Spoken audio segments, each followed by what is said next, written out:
ඔබ දන්නවද මැද පෙරදිග දේශපාලනයේ තියෙන සංකීර්ණම සහ විවාදාත්මකම සංවිධානය මොකක්ද කියලා? ඒ තමයි හමාස් සංවිධානය. අප මේ තේරුම් ගන්න නම් හමාස් සංවිධානයේ ඉතිහාසය, දේශපාලන සන්දර්භය ගැන විවිධ දෘෂ්ටි කෝණ වලින් විමසා බැලිය යුතුයි. හමාස් යන වචනේ තේරුම වන්නේ හරමන් අල් මුකුවාමා අල් ඉස්ලාමයියා හෙවත් ඉස්ලාමීය ප්‍රතිරෝධක ව්‍යාපාරය කියන අදහස.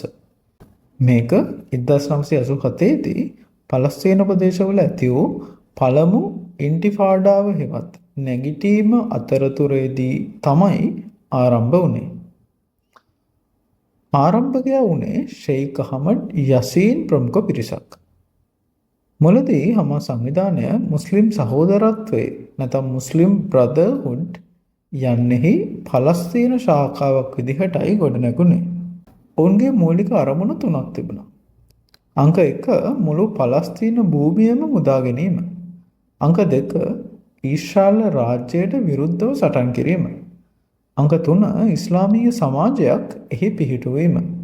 දැන් අපි බලමු ඔවුන්ගේ දේශපාලන සහ සමාජ කාර්යභාරය.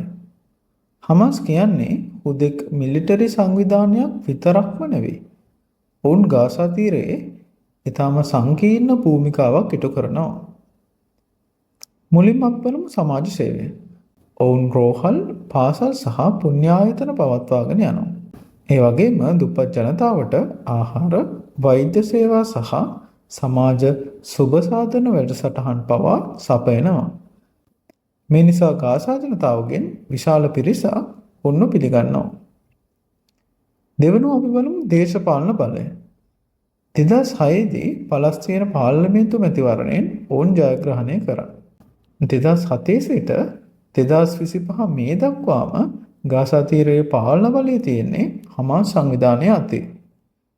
මේ නිසා බොහෝ පලස්තීනුවන් හමාස් සංවිධානය සැලකුවේ නීත්‍යානුකූලව තේරීපත් වුණු නියෝජිතයන් විදිහටමයි. දැන් අපි යමුමු මේ හමාස් සංවිධානය පිළිබඳව ජාත්‍යන්තරයේ පවතින ස්ථාවරය.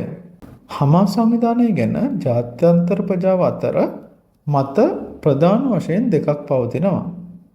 එක් රටවල් කොට්ටාශයක් වන්නේ හමාස් සංවිධානය ත්‍රස්තවාදී සංවිධානයක් ලෙස නම් කර ඇති රටවලුයි. අනිත් රටවල් කොට්ටාශය වන්නේ හමාස් සංවිධානයට සහයෝගය දක්වන රටවල්. ඉතින් අපි මුලින්ම බලමු ලෝකයේ ප්‍රධාන රටවල් කීපයක් මේ හමාස් සංවිධානය ත්‍රස්තවාදී සංවිධානයක් විදිහට නම් කරලා තියෙනවා. ඇමරිකා එක්සත් ජනපදය, යුරෝපා සංගමය, ඊශ්‍රායලය සහ ඕස්ට්‍රේලියාව ඇතුළු රටවල් ගණනාවක් හමාස් සංවිධානය ත්‍රස්තවාදී සංවිධානයක් ලෙස නම් කරලා තියෙනවා. ඊළඟට අපි බලමු හමාස් සංවිධානයට සහයෝගය දක්වන රටවල් කොට්ටාශය. මේ ඉරානය ප්‍රමුඛ ස්ථානයක් ගන්නවා. ඔවුන් තමයි හමාස් සංවිධානයට ප්‍රධාන මූල්‍ය සහ ආයුධ සපයන්නා වන්නේ. ඒ වගේම තුර්කිය සහ කටාර් රාජ්‍ය ඔවුන්ට දේශපාලන හා ආර්ථික සහාය ලබා දෙනවා. ඉතින් මෙම වර්ගීකරණයට අනුව සමහරු කියන්නේ මෙය ජාතික මුක්ති ව්‍යාපාරයක් කියලා. තවත් අය තර්ක කරන්නේ මෙය සිවිල් ජනතාවට එරෙහි ප්‍රචණ්ඩත්වය වපුරවන ත්‍රස්තවාදයක් කියලා. ඉතින් මේ විවාදය අද දක්වාත් පවතිනවා.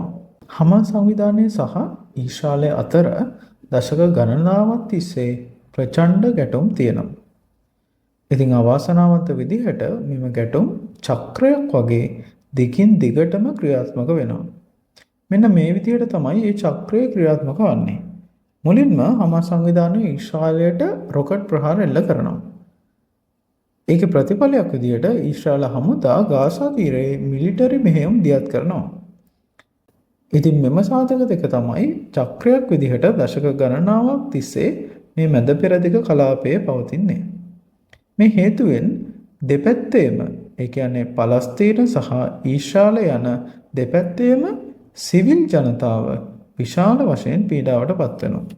මෙම ගැටුම් පහුගිය දශක කීපය පුරාවට විශේෂයෙන් 2008-2009 කාලය අතරතුර 2014 අවුරුද්දේදී 2021 සහ ඊටාම මෑතකදී ඇති වූ 2023 සිට 2025 දක්වා ඇති වුණු යුද්ධයත් අපි දැක්කා. මෙම හැම අවස්ථාවකදීම නිරපරාධයේ සිවිල් ජනතාවට තමයි අවසානයේදී දුක් විඳින්න සිද්ධ වෙන්නේ. හමාස් සංවිධානය තේරුම් ගන්නට නම් අපි මේ සංකීර්ණ යථාර්ථයට මුහුණ දෙන්න ඕනේ. සරලවම කළු සහ සුදු විදිහට මේක දකින්න අපිට බැහැ. එක් පිරිසකට මේක විදේශී ආක්‍රමණයකට එරෙහිව කරන ප්‍රතිරෝධ ව්‍යාපාරයක් වෙන්න පුළුවන්. තව පිරිසකට මෙය ප්‍රචණ්ඩත්වයේ භාවිතා කරන ත්‍රස්තවාදී සංවිධානයක් වෙන්න පුළුවන්. ඉතිහාසය, දේශපාලනය සහ මානුෂීය දුක් වේදනාව මේ සියල්ල එකට බැඳී පවතිනවා. මෙම ගැටුමට සාමකාමී විසඳුමක් සොයා ගැනීමට නම් අපි සියලු දෘෂ්ටි කෝණ තේරුම් ගත යුතුයි. ඉතින් මේ මාතෘකාව ගැන තවත් දැනගන්න ඔබට උනන්දුවක් තිබෙනවා නම් පහලින් කමෙන්ට් කරන්න. එතකොට අපිට පුළුවන් තවත් මෙවැනිම වීඩියෝ ඔබ වෙත රැගෙන එන්න. ස්තුතියි.